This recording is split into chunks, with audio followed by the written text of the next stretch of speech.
CEO अपनी 500 female employees में से एक बीवी चुनना चाहता था।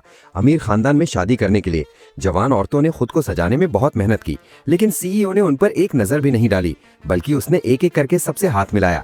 ये अजीब इंतखाब सिर्फ इसलिए था क्योंकि सीईओ एक बीमारी में मुब्तला था। जब भी वो किसी औरत को छूता तो उसके पूरे जिस्म पर शदीद खुजली होने लगती। एक ताओइस्ट बाबा ने उसे बताया कि किसी ने उस पर मोहब्बत का जादू किया है, सिर्फ उसे ढूंढकर ही वो इस जादू को तोड़ सकता है जिसने ये किया है।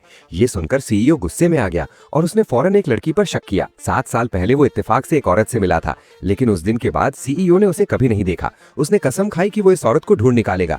दूसरी तरफ औरत को खुद अंदाजा नहीं था कि उसने किस पर जादू किया है। इसके उलट उस दिन के बाद उसकी जादू की ताकत का कुछ हिस्सा गायब हो गया था और उसने 5 शरारती बच्चों को जन्म दिया था।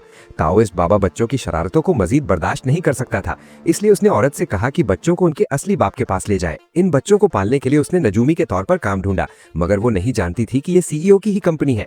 सालों बाद मिलने पर दोनों ने एक दूसरे को नहीं पहचाना। सीईओ ने उससे 7 साल पहले वाली औरत को ढूंढने में मदद मांगी।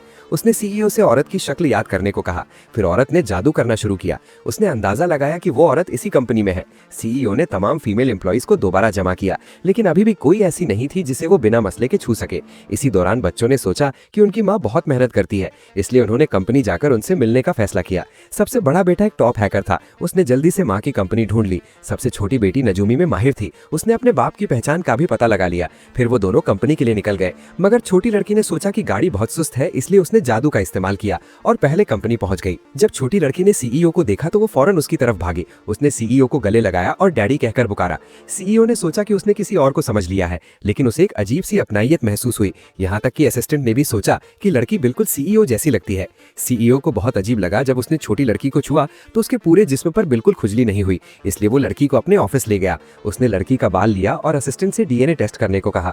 जब टेस्ट के रिजल्ट्स आए तो सीईओ पूरी तरह दंग रह गया।